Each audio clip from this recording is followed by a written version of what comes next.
Madame, Monsieur, bonsoir. Finances participatives au menu de questions d'actu ce soir.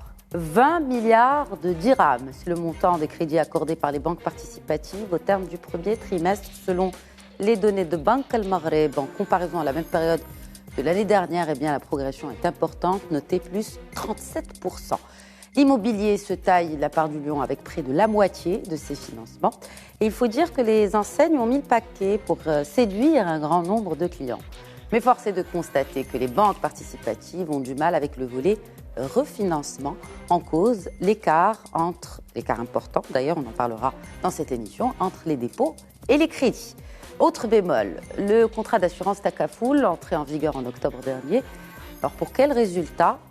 Un peu plus de 6 mois après, l'indice Sharia Compliant reste aussi à débloquer. En gros, il est nécessaire aujourd'hui de constituer un réel écosystème, une sorte de marché interbancaire participatif. Alors que l'État marocain s'est engagé à accompagner le secteur productif et les TPME, alors quel rôle les banques participatives, aux côtés des banques conventionnelles, sont appelées à jouer dans cet engagement actuel ? Ce soir, débat sur la finance participative en compagnie de mes invités. Bonsoir Saïd Amerdir. Bonjour madame. Alors vous êtes expert en finance et membre du conseil de surveillance de l'AMFP, l'association marocaine des professionnels de la finance participative. Bienvenue à vous sur ce plateau. Merci pour l'invitation. En face, j'ai le plaisir d'accueillir Mostafa Al-Jaï. Bonsoir Mostafa Al-Jaï. Bonsoir Madame Ihsan, Ouaïd Moubarak Saïd. Merci à Alina vous et à Walik. vos téléspectateurs. Et je rappelle que vous êtes cadre bancaire et analyste économique. Bienvenue sur ce plateau. Par Skype depuis Casablanca, Abdelrahman Hlou, bonsoir. Bonsoir Madame et bonsoir à vos téléspectateurs. Je rappelle que vous êtes président de l'Académie de la finance participative. Alors on va faire un peu de pédagogie, mais pas que, avec vous ce soir. Merci d'avoir accepté notre invitation. Je vous remercie également. Alors messieurs, peut-être commencerons-nous par planter le décor avec des chiffres. Quels sont les chiffres aujourd'hui importants en ce qui concerne cette finance participative qui est naissante, mais qui est en pleine ascension dans notre pays ? Mostafa Al-Jaï. Alors, comme vous l'avez si bien dit dans votre préambule, les premiers bilans sont assez encourageants. Nous sommes à des encours en termes de financement pratiquement de 20 milliards. Au niveau des ressources, c'est-à-dire pour nourrir ces financements, nous sommes, et vous l'avez si bien dit, un grand décalage, c'est-à-dire à quelque chose comme pratiquement 5,8 ou 6 milliards. Donc, il y a, si vous voulez, un taux de ressources qui est très faible. Et le taux d'emploi dépasse de loin le taux de financement. Contrairement au système des banques conventionnelles, où pratiquement nous avons plus de ressources que d'emplois. Plus de dépôts que de crédits. Tout à fait. Pour parler un terme un peu plus clair, pour que les citoyens, les téléspectateurs nous comprennent, il y a un peu plus de ressources, de dépôts, que de crédits. Et quand vous analysez un petit peu même, si vous voulez, le volet financement, vous l'avez si bien dit aussi au début, il y a un produit qui a pratiquement, je dirais, le monopole, qui est donc Murabaha Aqariya, immobilière. Donc la plupart des banques qui opèrent, il y a notamment 3 ou 4 grandes banques, filiales de banques conventionnelles, et beaucoup de ce qu'on appelle les fenêtres, au niveau d'un certain nombre d'autres, si vous voulez, opérateurs bancaires, notamment les filiales de banques françaises. Vous avez des fenêtres, et vous avez, si vous voulez, dans ce volet, essentiellement, si vous voulez, des murabaha immobilières, et un petit peu aussi le murabaha pour ce qu'on appelle les mobilières, c'est-à-dire essentiellement le financement de voitures. Oui. Donc, il y a d'autres produits qui sont en cours d'être autorisés pour étoffer un petit peu toute la panoplie et pour qu'on puisse un petit peu accompagner le financement de l'économie. Le grand bémol aussi que vous l'avez si bien dit, c'est que si nous voulons que ces banques participatives jouent leur rôle pleinement et accompagnent un peu aussi le financement essentiellement du tissu économique, notamment les PME, les TPME, il faut absolument régler la problématique des ressources. Et là, je pense qu'on va en débattre. Oui, certainement. Et ça concerne aussi même les banques conventionnelles. Tout à fait. C'est un peu plus accru chez les banques participatives. Un mot aussi sur... puisqu'on fait un diagnostic ou un état des lieux, Saïd Amerdir, il y a ce chiffre, 157 agences en 2021. Ce chiffre a-t-il évolué ? Dans quel sens et quelles sont aujourd'hui les spécificités quantitatives de la finance participative chez nous? Merci pour cette rencontre, parce que c'est effectivement, j'avais l'occasion d'animer une séance comme celle-là, donc au sein de Midi 1, mais ça fait 6 ans quand même. Donc c'était avant même le démarrage des banques participatives en 2016, et donc 6 ans après. Donc effectivement, ça va être intéressant de faire un petit bilan provisoire sur l'évolution de cet écosystème. Effectivement, au départ, avant d'arriver à votre question, il était question de réfléchir de manière globale sur un écosystème. Donc il y a ce que nous appelons le triangle d'or. Le triangle d'or, il y a effectivement les banques participatives avec 2 socles très importants, à savoir les assurances participatives, c'est les Takafoul, avec un marché de capitaux également qui vient bien sûr pour renforcer un peu cet écosystème. Donc ce triangle d'or, aujourd'hui, on n'a que des banques qui sont opérationnelles. Donc il nous reste encore les compagnies d'assurance Takafoul, malgré l'agrément, on va y arriver. Donc les produits ne sont pas encore lancés. Et donc ce qui fait que ça freine un peu le développement, effectivement, le développement des ressources. Donc, ce qui fait qu'aujourd'hui, il y avait un petit bémol, effectivement, au niveau de la communication, au départ, des banques participatives. On a communiqué essentiellement sur le financement. Les banques participatives financer le logement, l'immobilier, etc. Et donc, on a oublié de présenter aux ménages, aux clients, futurs clients potentiels, que c'est une banque au quotidien. C'est une banque qui offre les mêmes services qu'une banque conventionnelle, c'est-à-dire avoir un chéquier, une carte. C'est une banque au jour le jour. Donc, malgré tout ça, les chiffres sont intéressants. Donc, on est arrivé à 20 milliards de dirhams de financement avec des ressources aux alentours de 8 milliards. Donc, il y a un gap effectivement de 12 milliards de dirhams. Exact. Alors, les 12 milliards de dirhams, il faut les combler. Alors, comment les combler? On va y arriver. Certainement. Il faut parachever l'écosystème. Il faut que l'organisme Takafoul, ils vont démarrer dans 2 mois, d'après les dernières informations. Avant-hier, avant l'Aïd d'ailleurs, il y avait la finalisation des contrats types de produits, tout ce qui est décès emprunteur, tout ce qui est multirisque bâtiment et tout ce qui est investissement pour les compagnies Takafoul. On a au moins 4 compagnies d'assurance Takafoul qui vont démarrer. Donc c'est la moitié des banques participatives. Peut-être au départ, il ne fallait pas qu'on démarre avec 8, démarrer avec 4. Donc, ça peut régler ce problème de ressources pour certaines banques. Donc voilà, donc il y a certaines idées qui ont été échangées, challengées. On a récemment organisé un workshop également sur le refinancement et le placement des liquidités, parce que parfois des banques ont du cash, mais ils n'arrivent pas à le placer, parce qu'il n'y a pas un marché interbancaire participatif. Donc il y a certaines problématiques qu'on doit résoudre avant d'arriver vers cet écosystème, vers cette fluidité, vers un taux d'emploi qui est très intéressant, qui peut être aux alentours de 100%, comme les banques conventionnelles. Aujourd'hui, on est à 400%. Ça veut dire qu'on a besoin de cash pour financer, et il y a le mécanisme de Wakal Bstitmar qu'on va développer par la suite, qui a sauvé un peu les banques participatives. C'est un contrat entre la banque participative et la banque conventionnelle et certains investisseurs institutionnels qualifiés au niveau du marché, et qui peuvent financer un peu la banque participative, et la rémunération se fait en fonction des résultats qui ont été réalisés suite à ce financement, à travers les opérations de Murabaha ou autres. Voilà, donc en gros, c'est le mécanisme qui a sauvé un peu jusqu'à maintenant les banques participatives, mais il faut absolument recadrer un peu la stratégie commerciale et marketing, parler de banque au quotidien, accélérer le processus du Takafoul, et on va y arriver sur l'indice boursier Sharia Compliant avec la Bourse de Casablanca, les OPCVM, les organismes de placement collectif de valeurs mobilières. On a quand même pratiquement 27 ans d'expérience sur ce domaine. Et la nouvelle génération de fonds, à savoir les OPCI, les organismes de placement collectif en immobilier, qui sont connus à l'étranger au nom de Islamic Real Estate Investment Trust, c'est les REIT. Et donc, on va essayer de compléter cet écosystème justement pour donner toutes les chances à ces banques participatives de grandir et répondre aux aspirations des Marocains. Nous allons peut-être revenir sur tous les points dont vous avez parlé, mais en détail, surtout en ce qui concerne les OPCVM et également les autres solutions, n'est-ce pas, pour porter ce secteur.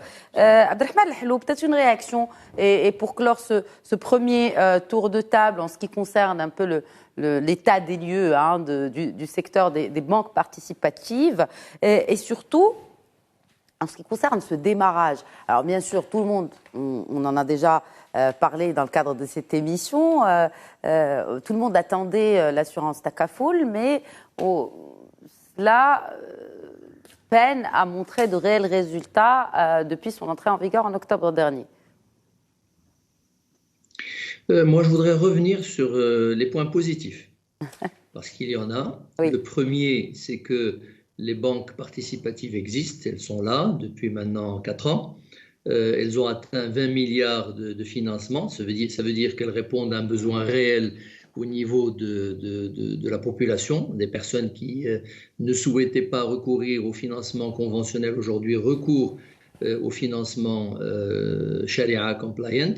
Sur ces 20 milliards, il y en a 17 qui sont dédiés à l'immobilier. Et ça représente 6% environ des 300 milliards de dirhams de financement sur le plan national, ce qui est pas mal.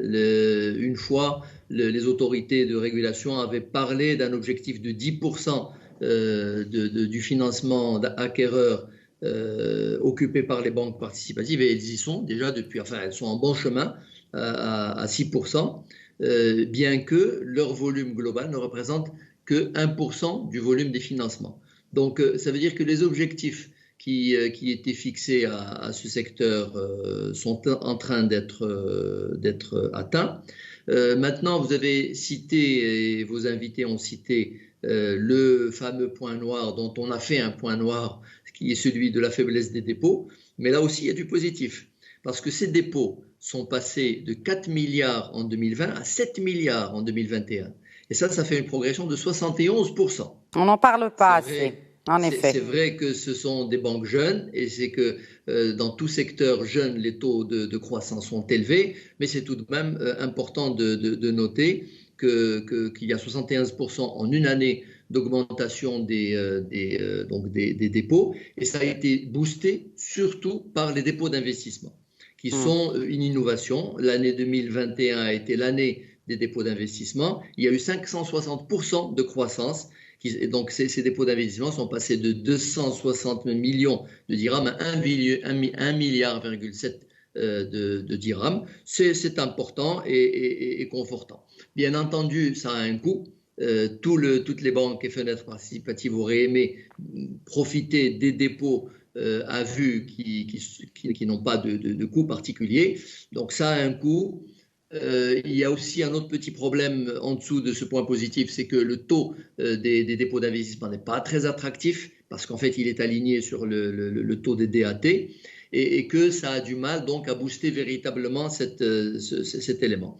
Mais troisième élément positif que je voudrais citer, c'est les résultats. Aujourd'hui, on en est presque au break-even point du secteur. C'est-à-dire qu'à la fin 2021, le déficit cumulé était de 200 millions de dirhams, après avoir été à 350 millions l'année dernière. Ça veut dire qu'au milieu de cette année, le secteur, de façon globale, s'il était envisagé comme une seule entité, commencera à renouer avec les bénéfices. Et ce, avec un PNB, c'est-à-dire un produit net bancaire, c'est-à-dire un peu l'équivalent de l'EBE pour les entreprises, qui est quand même de 500 millions de dirhams pour le secteur contre 330 l'année dernière. Donc là aussi, il y a une progression. Et ça veut dire que les trois premières banques réalisent plus de 50% de ce PNB. Ça veut dire également que les petites structures sont battantes. On voit dans les statistiques détaillées que certaines fenêtres même sont très performantes, parce qu'elles arrivent à faire des placements, c'est-à-dire à faire des financements sans avoir besoin des ressources externes, en comptant sur leurs propres ressources. Donc finalement, en un mot, le secteur tient ses promesses. Je pense qu'avec la complétude des autres composants de l'écosystème, ça boostera encore plus cette activité, et puis ça répond à un besoin. Et je pense que les acteurs de la société civile qui ont été derrière tout cela, autant que les autorités de régulation, ont bien vu. Un dernier peut-être point d'introduction, cette affaire de dépôt, et cette affaire, moi je partage tout à fait l'avis de Siam Rdir en disant qu'aujourd'hui il faut corriger la vision des banques participatives en expliquant que ce sont Est-ce que c'est juste une question d'explication Abdelrahman Hlou, est-ce que c'est juste une question d'explication et de vulgarisation ou aussi d'attrait? Est-ce que les conditions de dépôt dans une banque participative sont plus attrayantes que chez une banque conventionnelle? Alors aujourd'hui, les dépôts d'investissement sont tout aussi attrayants que les DAT chez les banques participatives. Les conditions de dépôt à vue, compte tenu des services qu'offrent aujourd'hui les banques participatives, sont véritablement équivalentes à celles des banques participatives. Donc, on en déduit que c'est une affaire de pédagogie, c'est une affaire d'éducation financière, c'est une affaire d'inclusion financière importante qu'il va falloir aujourd'hui engager. Alors, vous m'avez présenté comme président de l'Académie de la finance participative. Cette académie a justement pour rôle de contribuer à l'éducation financière de la population pour leur expliquer véritablement ce qu'est la banque participative en vue d'améliorer encore plus l'inclusion financière. Nous en sommes véritablement à l'inclusion financière. Vous savez que Banque al-Maghreb a une fondation pour l'inclusion financière, pour l'éducation financière.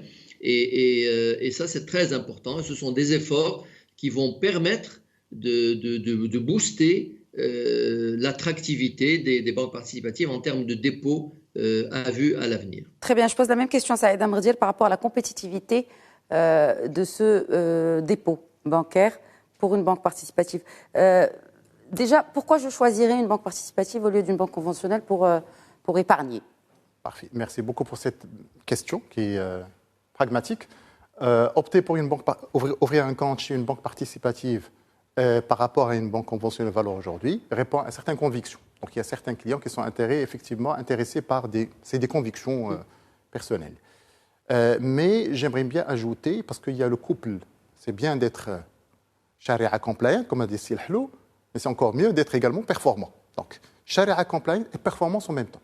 Ça veut dire tout simplement, les banques participatives aujourd'hui, ils offrent effectivement la possibilité d'ouvrir un compte. Vous avez le chéquier, vous avez la carte, etc. Vous avez également un produit qui s'appelle le dépôt d'investissement, qui a cumulé à ce jour à peu près 1,7 milliard, donc aux alentours de 2 milliards de dirhams. C'est excellent. Maintenant, avec le taux d'inflation, c'est très important. Donc on a un taux de rendement réel négatif. Donc ça veut dire tout simplement, c'est pour ça que j'ai parlé d'écosystème, il faut absolument qu'on accélère les OPCVM parce que l'action aujourd'hui, le marché action, c'est le seul marché qui donne un rendement très intéressant. Donc on dépasse les 7%, donc on passe la barre de l'inflation, on devient effectivement, ça devient intéressant en termes de performance. Donc, valeur aujourd'hui, même les banques conventionnelles aujourd'hui ont levé le pied sur les DAT, les dépôts à terme, parce que tout simplement, ils ont plus de ressources. Et donc, pour chercher ce rendement de 2,5, de 3%, donc ils lèvent le pied sur ça. Donc, la banque participative, aujourd'hui, il offre les services de la banque conventionnelle, mais il faut absolument que les produits d'épargne soient disponibles. Alors, quels sont les produits d'épargne dont on parle? Tout simplement, j'ai besoin d'épargner pour l'éducation de mes enfants. J'ai besoin d'épargner pour demain, pour la retraite.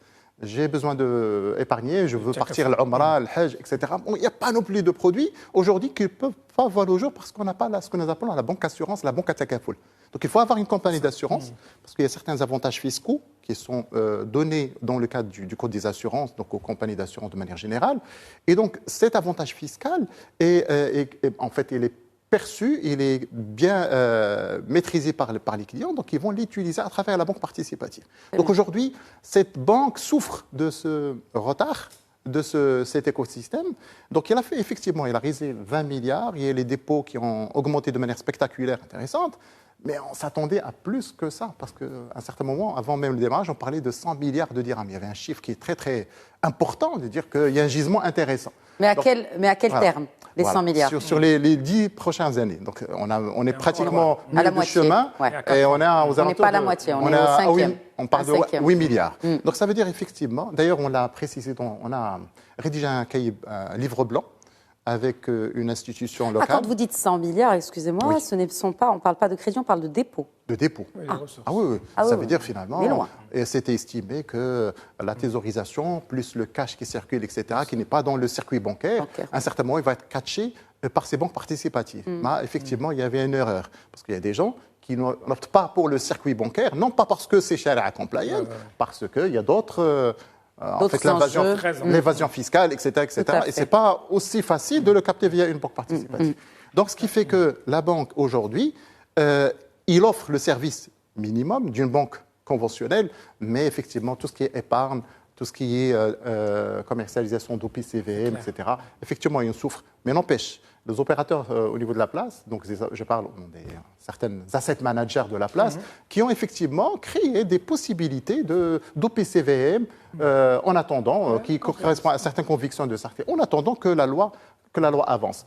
La vitesse de conception des produits, la vitesse des entrepreneurs, des banques conventionnelles, du privé, on réfléchit rapidement, mais derrière, il y a des lois qui tardent. Je prends le Takafoul. Le Takafoul, on en a parlé en 2013. Ça fait exactement 9 ans.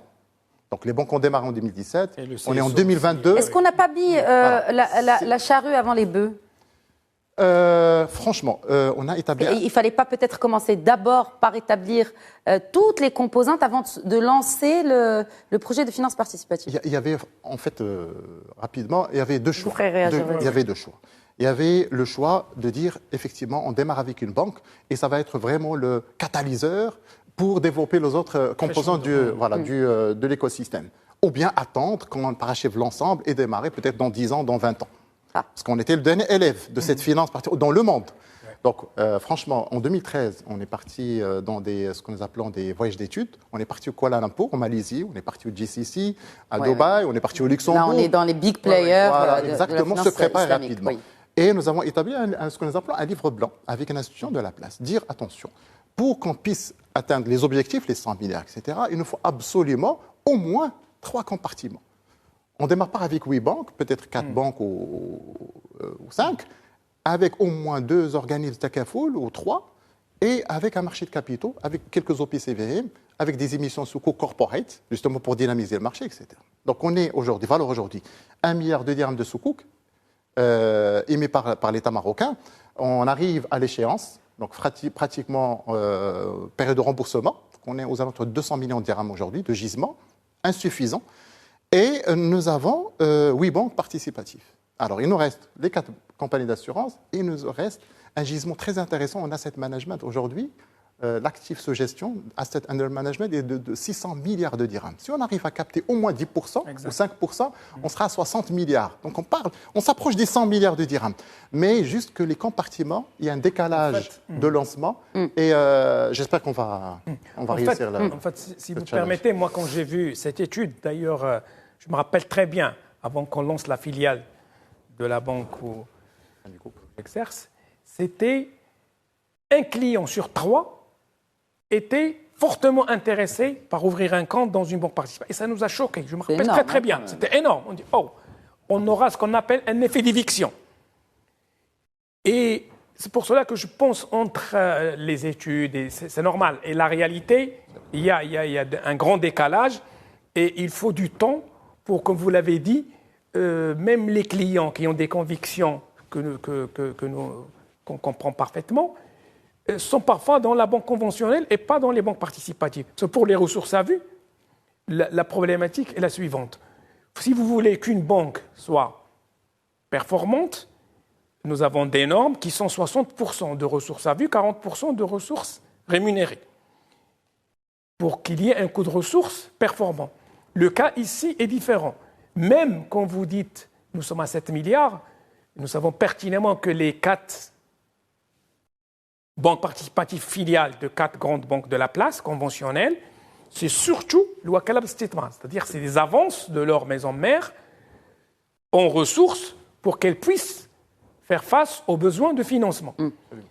Comme vous l'avez si bien dit, l'écosystème, il faut un marché GIG, c'est-à-dire interbancaire, qui est compliance, parce qu'il y a le CESO aussi, qui a le Conseil supérieur de l'ulama, et il y a aussi bien sûr la Banque centrale. C'est-à-dire un marché interbancaire Sharia compliance, mais qui dépend aussi des banques conventionnelles, parce qu'il y a des filiales participatives de banques... Il faut absolument qu'il y ait Chinese Wall. C'est bien qu'on en parle aussi. Bien sûr, bien sûr. C'est-à-dire comment faire la séparation. Là, ça doit être étanche. Je passe sur le contrôle même de CBAMEN. Absolument étanche. Mais les sous-jacents, comme il a dit, les OPCI, les OPCI dont le sous-jacent est l'immobilier.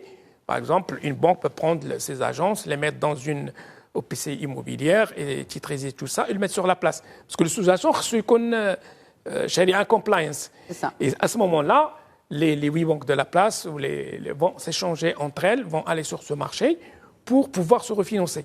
Mais il faut également, comme vous l'avez si bien dit, que le client épargnant particulier dépose ses ressources, son épargne auprès de ses banques. Parce qu'il a le même service. Il a un chéquier, il a une carte. Et bien, est-ce qu'il a le même taux de rendement? Non, il est à vue. Il y a beaucoup de gens, je vais vous dire, il y a beaucoup de clients qui vous diront, moi, je ne veux pas d'intérêt. Donc c'est que pour la conviction, ce n'est pas pour le gain. Je veux pas, même la banque conventionnelle, attention, ne me placez pas cet argent. Je veux que mon argent soit chez vous à vie, mais je veux tel service, comme il a dit, je veux une épargne d'éducation pour mes enfants, je veux une carte, je veux ceci, je veux cela. C'est tout à fait que les banques participatives peuvent offrir. Donc il y a beaucoup de choses. Il y a aussi un peu de communication, il y a un peu de pédagogie, comme a dit Abdelrahman. Il y a tout un travail de longue haleine. Je pense que les pays qui nous ont précédés, ils ont pris longueur d'avance sur nous. Ils ont pris peut-être des décennies, comme vous parlez de la Malaisie, Moyen-Orient. Quand on prend effectivement le cas de Malaisie, on a pratiquement 70%. C'est un chiffre étonnant. 70% des clients des banques islamiques chez eux, parce qu'ils l'appellent islamiques, sont des bouddhistes. Ce ne sont pas des musulmans. Pour revenir à là. Bien sûr. En fait, on a analysé... Parce qu'au-delà de la conviction, c'est un business aussi. Conviction et performance. C'est ça. Je parle au Maroc. Voilà. C'est très bien d'être participatif. C'est très bien d'être régi par le Conseil supérieur des ulama. Les sharia compliance, etc. Mais vous l'avez certainement dit, j'ai besoin d'un taux de rendement. Or, le dépôt d'investissement aujourd'hui, l'équivalent de DAT chez les banques, on est aux alentours de 2,80, de 2,90. Avec une inflation qui dépasse les 4%, on frôle les 5, on est en rendement négatif. Donc ça veut dire que j'ai besoin de support d'investissement plus performant. Où est-ce que je vais trouver la performance? Elle est dans le marché action et elle est dans les OPCI parce qu'elle donne un rendement très intéressant. Donc, ces deux maillons très importants ne sont pas encore disponibles. Ce qui fait que la banque participative, en termes de collecte d'épargne, elle est fragilisée par rapport à des banques conventionnelles. Très bien. Un commentaire, Abdelrahman Lhlou. Avant que je vous pose ma question, je suis sûre que vous avez quelque chose à ajouter sur ce volet, notamment de l'épargne, compte tenu de la conjoncture très, très particulière que nous traversons. Bon, j'ai 2 points sur le plan de l'épargne. Je ne peux que partager ce qui a été avancé. Il faut sensibiliser la population concernée, ciblée par des actions de la part des institutions, des banques, et par des actions de la part de la société civile, parce qu'effectivement, c'est un produit qui est jeune, qui était très attendu, mais qui subit un certain nombre de contraintes. Et je soulève ici, je rappelle plutôt, l'initiative de Banque al-Maghreb et du CSO, qui a été annoncée par le Wali de Banque al-Maghreb il y a quelques mois, de lancer une enquête et de lancer une étude pour comprendre cette, disons, atonité des dépôts par rapport à ce qui était attendu. Et donc, est-ce que finalement, elles ne seraient pas victimes de leur succès? C'est pour ça qu'on a cette atonité. Est-ce que ces banques participatives ne sont pas aujourd'hui victimes de leur propre succès? Non, je pense qu'il faut nuancer la comparaison. Elles ont un succès en matière de financement, de l'immobilier particulièrement et de l'équipement. C'est en train de venir. Et elles n'ont pas eu les ressources qui pourraient accompagner cela dans des conditions de coûts abordables. Mais je veux dire que ce déséquilibre, pour moi, est transitoire.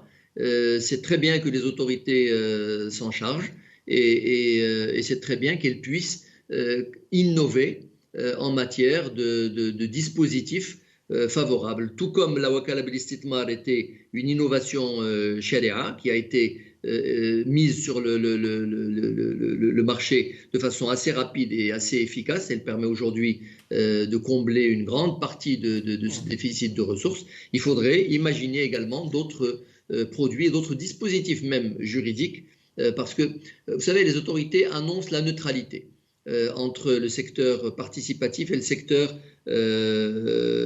conventionnel. Mais quelle neutralité entre deux secteurs dont l'un a 65 ans d'âge, l'autre n'a que 4 ans, dont l'un occupe 99% de la place et l'autre est encore à 1% du total bilan. Je pense qu'à la lumière de ce qui va sortir de cette étude, il faudra, disons, une attitude un peu plus push de la part des autorités, un peu comme ça se passe en Malaisie, en Turquie, au Pakistan ou dans d'autres pays. Pour l'affaire du refinancement, effectivement, c'est un problème. Ça a été soulevé, ça a été dit. Ce qu'il faudrait, c'est un instrument Sharia compliant. L'instrument Sharia compliant, c'est les soukouk. Aujourd'hui, nous n'avons qu'un soukouk souverain, un seul, de 1 milliard, qui a été émis non pas pour des raisons de liquidité, mais pour des raisons de conformité des banques en matière de placement de leurs réserves réglementaires. Et il a été utilisé pour cela. Il faudrait maintenant des soukouk corporate, des soukouk émis pour pouvoir, disons, être placés sur le marché et que les titres soient un outil de liquidité et qui se substituerait au marché interbancaire dont bénéficient les banques conventionnelles. Or, ça nécessite... les textes sont là. La loi sur la titrisation ouvre les portes à la création de ces soukouk. Ce qu'il faut, c'est que le ministère des Finances puisse ouvrir la voie à ces soukouk de refinancement. Et puis, il y a aussi, comme source de financement additionnel au capital social, à la Wakala Bil Istithmar, l'émission de soukouk par les banques elles-mêmes. Aujourd'hui, il n'y a que les soukouk ijara qui sont possibles sur le plan sharia. Mais l'ennui, c'est que ces banques-là, est-ce qu'elles ont vraiment des actifs à mettre en location, à titriser? Bon, elles ont des agences. Ces agences ne sont pas toutes... il y a quand même un patrimoine immobilier important, conséquent. En location. Abdelrahman Hello, il y a quand même un patrimoine immobilier conséquent des banques.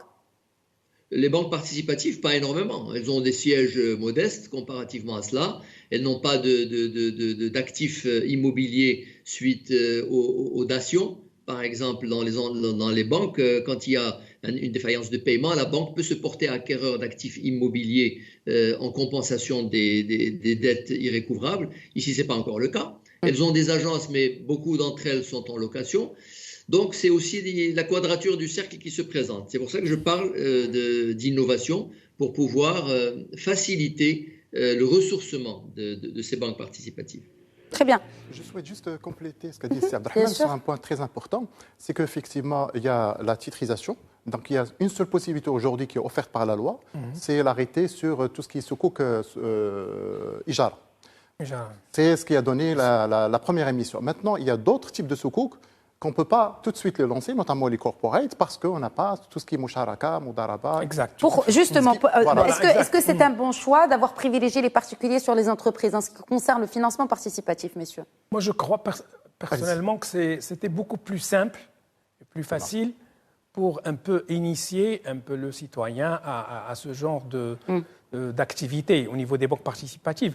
Maintenant, effectivement, si vous voulez les soukouk corporate, il faut élargir au moins avec 2 ou 3 produits. Le produit Selem, pour faire des avances sur le stock de marchandises. Il faut également un produit Stisna pour les industriels.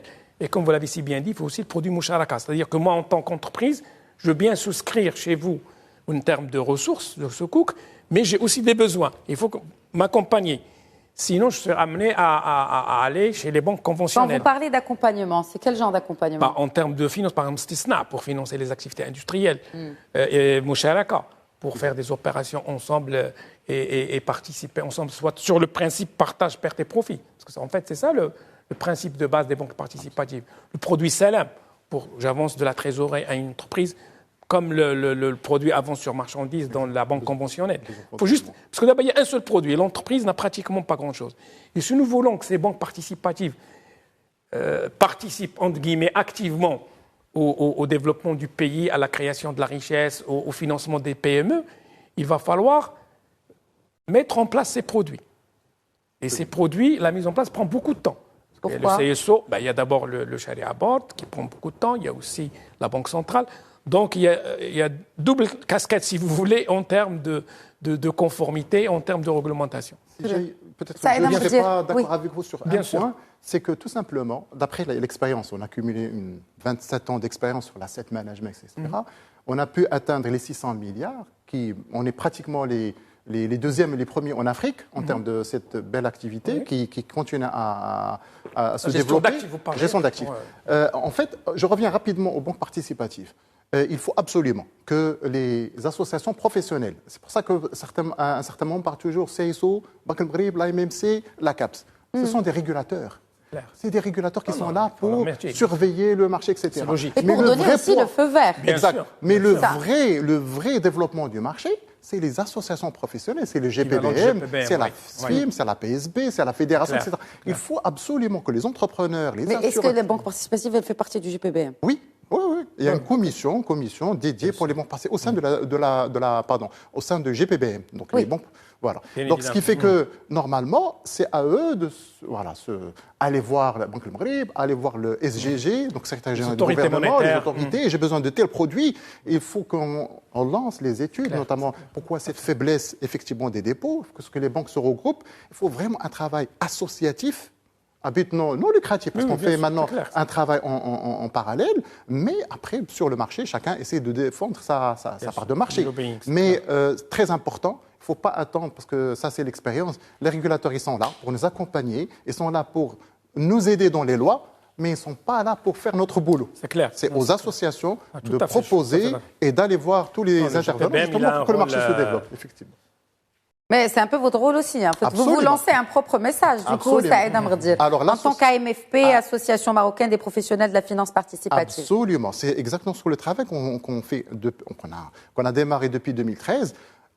Première des choses, avoir une vision. Parce qu'aller dans une nouvelle finance, sans vision, ça n'a pas de sens. Donc au départ, on leur a dit, écoutez, on a fait des études, on fait des voyages d'études, on a vu l'ensemble, Luxembourg, on a ramené des Luxembourgeois, on a ramené des Malaisiens, on a ramené des gens du Sissi, et on a dit effectivement, à l'écosystème, comment on le voit, il y a une banque, c'est la roue traditionnelle, on a une banque, on a un organisme Takaful, c'est marqué dans notre esprit, j'ai besoin de marché de capitaux. Qu'est-ce que j'ai besoin de ce marché de capitaux? Un indice boursier Sharia compliant, on a travaillé avec la Bourse de Casablanca, l'indice a été validé par la Bourse, elle a été envoyée à l'AMMC, il est maintenant chez le CSO.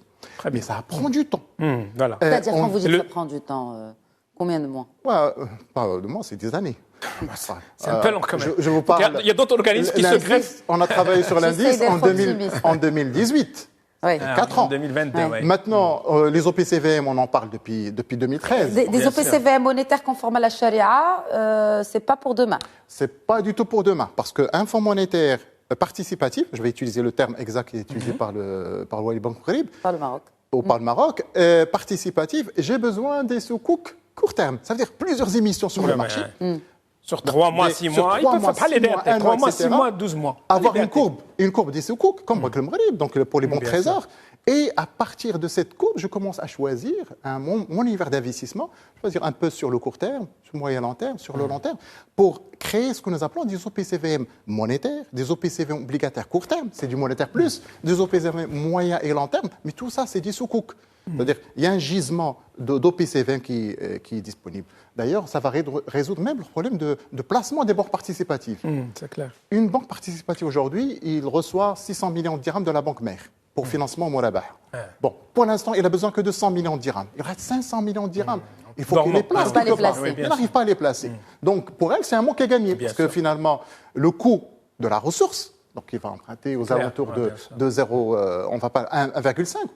C'est le minimum, avec le coût du risque, etc. Et il se voit, en quelque sorte, piégé parce qu'il n'arrive pas à placer. Donc, les OPCVM monétaires plus, obligataire moyen long terme, sous-cours moyen long terme, vont lui permettre de placer l'excédent de liquidité. En plus, nous avons le meilleur produit de la place qui a été testé, validé pendant 25 ans, c'est les OPCVM. Exact. Il y a des OPCVM aujourd'hui, entre parenthèses participatifs, on a un fonds qui s'appelle Moucharaka, elle a mis sur le marché, mais on attend la loi. Parce que finalement, comme j'ai dit, le rendement aujourd'hui il est négatif tant que l'inflation est très élevée. Parce que finalement, même une banque conventionnelle m'offre de 3%, c'est pas intéressant. Ils sont beaucoup parce moins, que j'ai une inflation qui tourne de 5%. Ce qui fait que nous avons besoin d'un marché boursier actions très performants et nous avons besoin également mais est-ce qu'on a déjà d'OPCI. un marché boursier performant? Avant même de parler d'un marché boursier performant, Sharia compliant, ça vous fait sourire, Mustafa Al-Jay? Oui. Non, en fait, oui, nous avons un marché boursier qui est quand même résilient. Grâce aux institutionnels. Voilà, grâce aux institutionnels. C'est vrai, il y a un noyau dur dans un certain nombre de valeurs qui sont un petit peu actives. Mais je pense qu'il vaut mieux mettre le focus sur un indice Sharia board et le sortir que se disperser sur peut-être plusieurs produits parce que les EPCM, je pense que ça va prendre beaucoup de temps. Et là, je suis un peu inquiété, comme vous me dites, ça prend des années. Là, nous allons prendre davantage de retard. Mais je pense justement, parce que Mme Nezha Hayat, qui est la présidente de la MMC, elle a déclaré début d'année que 2022, ça va être l'année des OPCM participatifs. Excellent. Donc c'est une très très bonne chose, mais absolument il faut avoir l'indice. Pourquoi l'indice? Tout simplement, c'est un univers d'investissement. C'est clair. Au lieu que chaque intervenant sur le marché fait ses calculs de côté et dire que cette valeur, il respecte, parce qu'il y a des filtres sectoriels, des filtres financiers, il y a un centralisateur qui est la bourse, qui va faire le calcul, qui sera validé effectivement par le CSO, et nous aurons un univers d'investissement qui est public. Ça veut dire que demain, pour choisir une valeur, j'ai cet univers, je vais choisir 4 ou 5 valeurs, je peux investir directement. Comme je vais aller chez une société de gestion d'actifs, je vais dire, écoutez, je veux un OPCVM qui respecte cet univers d'investissement. Et c'est comme ça qu'on peut développer effectivement l'industrie de l'asset management participatif. Donc la Bourse de Casablanca, elle a fait le boulot. Il faut absolument qu'on valide rapidement ça avec le CSO, qu'on lance les premiers OPCVM. Les OPCI, on a démarré avec tout ce qui est non ouvert au public, c'est des règles RFA, règles de fonctionnement allégées pour les institutionnels. Mais la deuxième vague, c'est effectivement des OPCI pour les particuliers. Et donc les OPCI, ils offrent un rendement très intéressant, plus que 6%. Avec un marché action, l'année dernière, on a fait plus de 18%. Pour cette année, il y a la crise Ukraine-Russe qui a un peu perturbé la marche normale des marchés. Mais on s'approche parce qu'on était négatif à certains moments, dans une semaine, on sera positif. Donc, ce qui fait qu'on a pu amorcer un peu la baisse ou l'impact de cette crise. Mais j'espère que la guerre va s'arrêter un jour, parce qu'on est en train d'importer de l'inflation. Donc c'est 5% qui était aux moyennes communiquées par World Bank Maghreb, parce qu'on l'importe, parce qu'il n'est pas généré au sein de l'économie marocaine. Mais alors, admettons que tous ces freins-là sont dépassés. Qu'en est-il de la structure même de ces banques, Mustafa Al-Jay, par rapport à l'ingénierie financière et par rapport aux ressources qui pourraient accompagner aussi cet investisseur?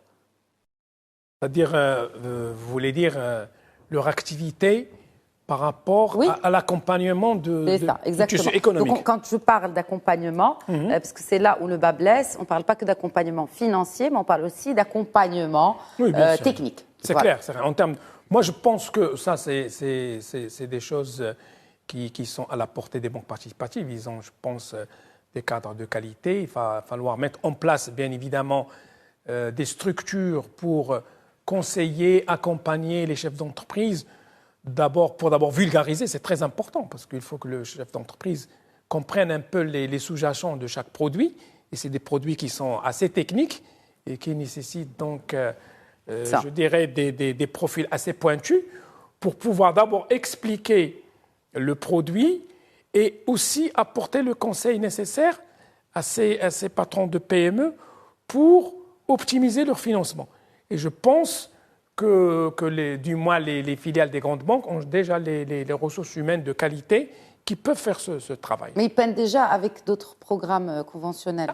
C'est ça. Pour conseiller, accompagner. Je suis d'accord avec vous. Là, parce qu'il y a une multitude de produits, je vois à quoi vous voulez faire allusion, parce qu'il y a une multitude de produits, et puis il y a un réseau très, très, très large. On parle pour certaines banques de 1500, 1600 agents, ce n'est pas évident. Il y a bien sûr les centres d'affaires où on loge les entreprises. Et là, on parle de structures à dimension humaine qui démarrent crescendo et on peut mettre des centres de compétences dans une structure à la rigueur qui puisse apporter son savoir-faire, une structure par région. C'est à taille encore plus humaine.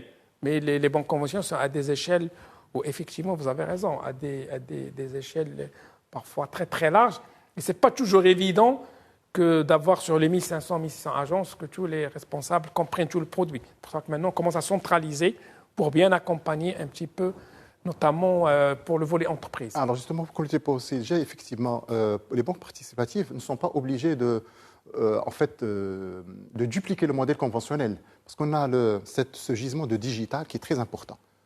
Pourquoi aujourd'hui les banques participatives n'utilisent pas assez le digital, justement parce qu'on parle de 147 agences, et les 147 ne vont pas couvrir l'ensemble du territoire, de Tanger à Gouira. Et donc, la seule possibilité, nous avons des opérateurs télécoms performants, il faut qu'on ait cette possibilité d'ouvrir des comptes à distance, que font aujourd'hui les banques conventionnelles, et de capitaliser, surtout dans les régions où ne sont pas implantées les banques participatives. Donc le digital, c'est un axe stratégique, effectivement, sur lequel on peut miser pour développer un peu le réseau, le stabiliser. Et sur le volet, effectivement, corporate, il y a un effort qui est déjà déployé par une des banques participatives de la place, qui a pris comme cible les corporates, les entreprises, et font un très bon boulot. D'ailleurs, ce sont les premiers au niveau du Salam, tout ce qui est avance, bien sûr, voilà, tout ce qui est financement de besoins de fonds de roulement. Mais n'empêche, effectivement, on est dans une situation très difficile, parce qu'il y a effectivement la crise, on vient de sortir du Covid, on s'est dit, ça y est, c'est parti, c'est le démarrage de notre activité.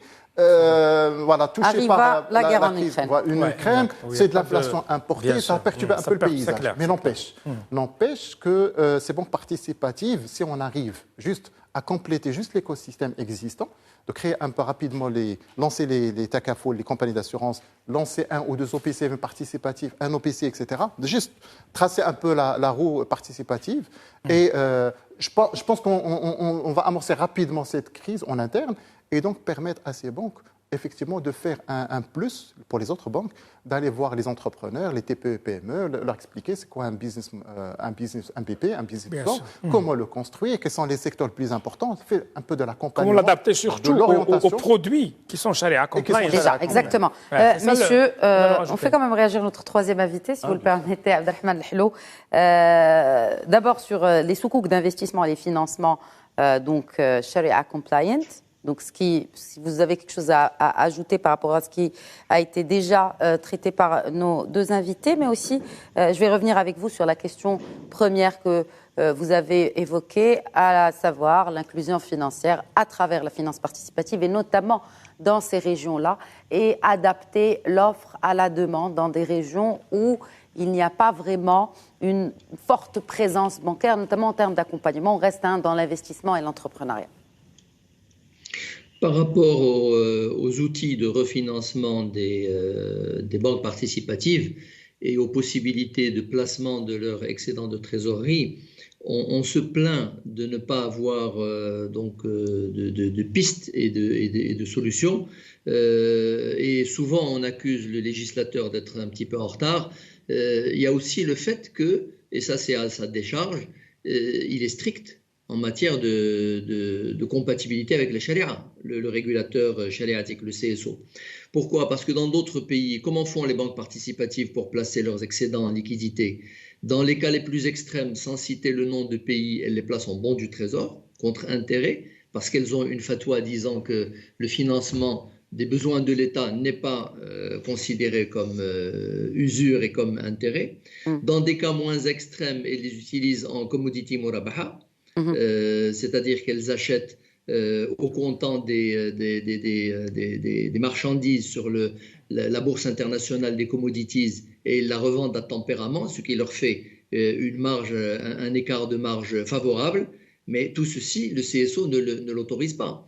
Il ne l'autorise pas parce que nous sommes, je pense, l'un des seuls pays, les autres nous ont suivis, ceux qui ont le même régime de centralisation du Sharia Board, l'un des seuls pays où avoir, disons, une souveraineté holistique et globale sur toutes les banques, parce que dans les autres cas où les banques participatives trouvent moyen de placer leur liquidité et de se refinancer, ce sont des comités Sharia de la banque elle-même qui accordent plus ou moins de facilité, ou ils sont plus ou moins laxistes. Ici, ce n'est pas le cas.